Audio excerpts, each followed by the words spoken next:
అందరికీ నమస్కారం. మహాభారత కథాసముద్రంలో ఎన్నో ఆణిముత్యాల్లాంటి కథలున్నాయి కదా. అందులోనూ ఆదిపర్వంలో వచ్చే ఒక అద్భుతమైన ఉత్కంఠభరితమైన గాథ గురించి ఈరోజు మనం మాట్లాడుకుందాం. ఇది ఊరికే ఒక కథ కాదండోయ్. కర్తవ్యం, అపారమైన శక్తి, అంతకు మించిన తెలివితేటలు ఇవన్నీ కలగలిసిన గరుడుడి సాహసయాత్ర ఇది. ఆలోచించండి, సాక్షాత్తు దేవతల దగ్గర్నుంచే అమరత్వాన్ని దొంగిలించడం, పైగా ఎలాంటి శిక్షా పడకుండా తప్పించుకోవడం. అబ్బా, వినడానికే అసాధ్యంగా అనిపిస్తోంది కదూ. పడంగా పెట్టింది ఏకంగా తన జీవితం. మరి ఇంతటి అసాధ్యాన్ని గరుడు ఎలా సుసాధ్యం చేశాడో ఆ కథేంటో చూద్దాం. సరే, ఇక కథలోకి వెళ్ళిపోదాం. మన కథానాయకుడు గరుడు. అసలీ కథంతా ఎందుకు మొదలైందంటే, తన తల్లి వినత కోసం గరుడు చేసిన ఒక అసాధ్యమైన ప్రతిజ్ఞతో. ఆ తల్లి బానిసత్వం నుంచి విముక్తి పొందాలంటే ఆ కొడుకు ఆ ప్రతిజ్ఞ నెరవేర్చాల్సిందే. ఇంతకీ సమస్య ఏంటంటే, గరుడుడి తల్లి వినత బానిసగా మారిపోయింది. ఎవరిదగ్గరో కాదు, తన సొంత సోదరి అయిన కద్రువ, ఇంకా ఆమె పిల్లలైన పాముల దగ్గర. చూడండి, సొంతవాళ్లే శత్రువులయ్యారు. ఈ కుటుంబ కలహమే గరుడుండి ఒక మహాప్రయాణానికి పురుకొల్పింది. సరే, వినతను విడిచిపెట్టాలంటే నాగులు పెట్టిన షరతేంటో తెలుసా? దేవలోకం నుంచి మాకు అమృతం, అదేనండి అమరత్వాన్నిచ్చే ఆ సుధను తీసుకురా, అప్పుడు మీ అమ్మను వదిలేస్తాం. అబ్బా, ఎంత భయంకరమైన షరతు! దేవతలు కంటికి రెప్పలా కాపాడుకునే అమృతాన్ని తేవడమంటే అది దాదాపు మరణశాసనమే. అయినా సరే, గరుడు తల్లి కోసం వెనుకడుగు వేయలేదు.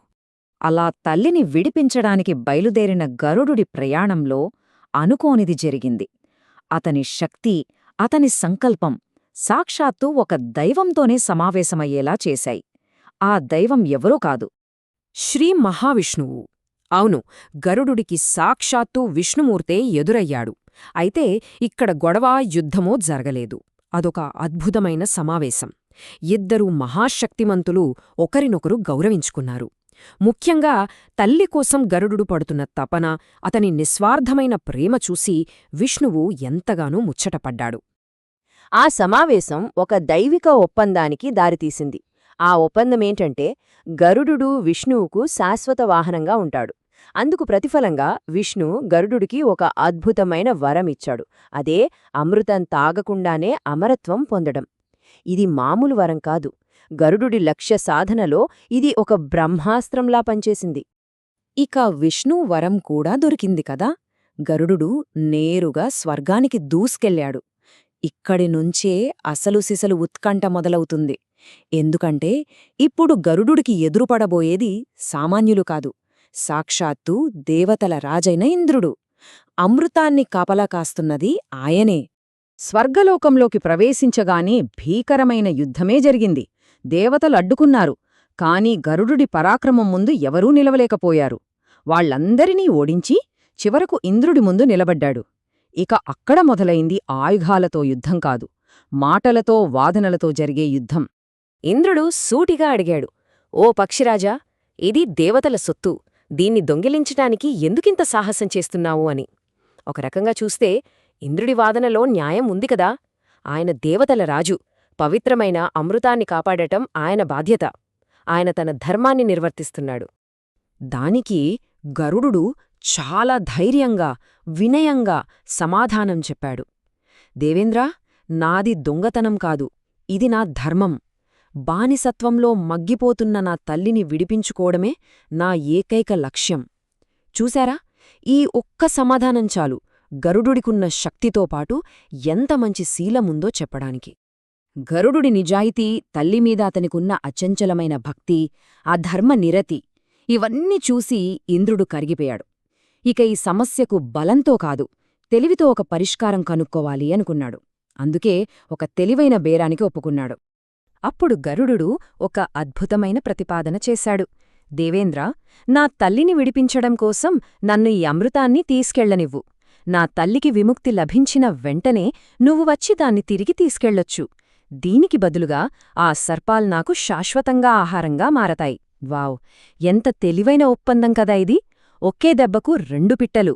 అటు నాగలుకిచ్చిన మాట నిలబడుతుంది, ఇటు దేవతల అమృతం వాళ్ల దగ్గరికే వచ్చేస్తుంది. భలే దౌత్యం! సరే, ఒప్పందం కుదిరింది. ఇక ఆ తర్వాత ఏం జరిగింది? కథలో అత్యంత కీలకమైన ఘట్టం ఇదే. గరుడుడు తన తెలివైన ప్లాన్ను ఎలా అమలు చేశాడో చూద్దాం. గరుడుడి ప్లాన్ చూడండి ఎంత పకడ్బందీగా ఉందో. ముందుగా అతను అమృత కలశాన్ని తీసుకువచ్చి నాగుల ముందు పెట్టాడు. మాట ఇచ్చినట్టుగా అమృతం తెచ్చాడు. కాని దాన్ని నేలమీద పెట్టకుండా పదునైన దర్భగడ్డిమీద పెట్టాడు. తర్వాత నాగులతో, మీరు అపవిత్రంగా ఉన్నారు, పవిత్ర స్నానం చేసి వచ్చి ఈ అమృతాన్ని స్వీకరించండి అని చెప్పాడు. వాళ్లు ఆత్రంగా స్నానానికి వెళ్లగానే ప్లాన్ ప్రకారం ఇంద్రుడు వచ్చి అమృతాన్ని తీసుకుని వెళ్ళిపోయాడు. చూశారా? అటు నాగులకు మాట నిలబెట్టుకున్నాడు, ఇటు ఇంద్రుడికిచ్చిన మాట కూడా నిలబెట్టుకున్నాడు. ఎంతటి చాకచక్యం! ఇక కథ చివరి అంకానికి వచ్చేసింది. మరి ఈ కథలో ఎవరికి ఏం జరిగింది? గరుడు చేసిన పనివల్ల వచ్చిన పర్యవసానాలు ఏంటి? తెలుసుకుందాం. అన్నింటికన్నా ముందు శుభవార్త. గరుడు అమృతాన్ని నాగుల ముందు ఉంచిన ఆ క్షణమే ఒప్పందం ప్రకారం అతని తల్లి వినతకు దాస్యం నుంచి విముక్తి లభించింది. సో గరుడుడి మొదటి అతిపెద్ద లక్ష్యం నెరవేరిపోయింది. తన తల్లి బానిసత్వ సంఖ్యలను తెంచేశాడు. ఇక రెండో వైపు ఆత్రంగా స్నానాలు ముగించుకుని తిరిగొచ్చిన నాగులకు పెద్ద షాక్ తగిలింది. అక్కడ అమృత కలసం లేదు. గరుడు తమను దారుణంగా మోసం చేశాదని గ్రహించి వాళ్లకి పట్టరాని కోపం, నిరాశ కలిగాయి. పాపం అమరత్వం చేతిదాకా వచ్చి జారిపోయింది. కాని వాళ్ల అత్యాశ చూడండి. కలశం పోతే పోయింది, కనీసం ఆ దర్భగడ్డిమీద ఒక్క చుక్క అమృతమైనా పడియుండదా అని ఆశపడ్డారు. ఆ అత్యాశతో ఆ పదునైన గడ్డిని నాకడం మొదలుపెట్టారు. కాని ఆ పనే వాళ్లకి శాశ్వతమైన శాపంగా మారింది. ఆ పదునైన దర్భగడ్డికి పాముల నాలుకలు రెండుగా చీలిపోయాయి. అప్పటినుంచి పాములకు నాలుక చీలిపోయి ఉంటుంది. పాముల నాలుక ఎందుకు రెండుగా చీలి ఉంటుందనే దానికి మన పురాణాలు చెప్పే కథ ఇదే. వారి అత్యాశ, వారి దురాశ వాళ్ళ శరీరాలమీదే ఒక శాశ్వతమైన గుర్తును మిగిల్చింది. సో ఫైనల్గా చూసుకుంటే గరుడు సాధించిన విజయాలు మామూలువి కావు. 1. తన తల్లికి దాస్య విముక్తి కలిగించాడు. 2. దేవతలకు అమృతాన్ని తిరిగి ఇచ్చేశాడు. 3. తమ అహంకారంతో విర్రవీగిన సర్పాలకు సరైన గుణపాఠం చెప్పాడు. అన్నింటికీ మించి తను పక్షిరాజుగా, విష్ణుమూర్తికి వాహనంగా శాశ్వత కీర్తిని పొందాడు. ఒకే దెబ్బకు ఎన్ని విజయాలు! ఈ అద్భుతమైన కథ విన్నాక మనందరిలోనూ ఒక ప్రశ్న మెదులుతోంది. గరుడుడికి అపారమైన దైవిక శక్తి ఉంది, నిజమే. కాని అతని అసలైన బలం అది మాత్రమేనా, లేక అతని తెలివితేటలేనా? కేవలం శారీరక బలంతోనే అన్నీ సాధించలేం. సరైన సమయంలో సరైన యుక్తిని వాడటం ఎంత ముఖ్యమో ఈ కథ మనకు చెబుతుంది.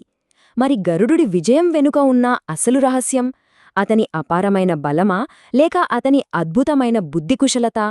ఆలోచించండి.